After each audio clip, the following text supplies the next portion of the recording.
एक बड़े परिवार में राजेश और सुरेश नाम के दो भाई अपनी पत्नियों के साथ रहते थे। राजेश की पत्नी सुनीता घर की बड़ी बहू यानी जेठानी थी, जो सालों से घर की जिम्मेदारियां संभाल रही थी। सुरेश की पत्नी कविता छोटी बहू यानी देवरानी थी, जो अभी अभी शादी करके इस घर में आई थी। घर की मुखिया सावित्री देवी अपने परिवार और खासकर अपने पुरखों के जेवरों पर बहुत गर्व करती थी।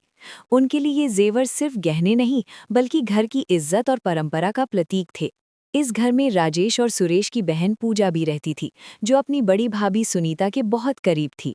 पूजा हर बात में सुनीता का ही साथ देती थी और धीरे धीरे उसकी बातों का असर सुनीता के सोच पर भी पड़ने लगा।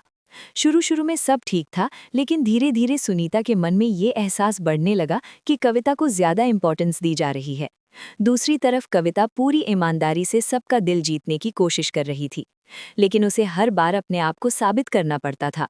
एक दिन घर में एक बड़ा फंक्शन होने वाला था। सावित्री देवी ने अपने पुराने जेवर निकाले और फैसला किया कि इस खास मौके पर वो अपना सबसे कीमती हार कविता को पहनने के लिए देगी। ये सुनते ही सुनीता के दिल में दुख और जलन भर गई। उसे लगा कि इतने सालों की सेवा के बाद भी उसकी कोई कद्र नहीं हुई। पूजा ने भी तुरंत इस बात को और बढ़ा चढ़ाकर सुनीता के मन में और कड़वाहट भर दी। कविता ये सब महसूस कर रही थी।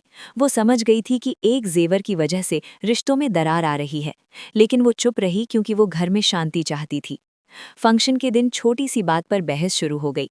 पूजा ने बिना सोचे समझे सुनीता का साथ दिया और कविता को गलत ठहराने लगी। धीरे धीरे ये बहस एक बड़े झगड़े में बदल गई।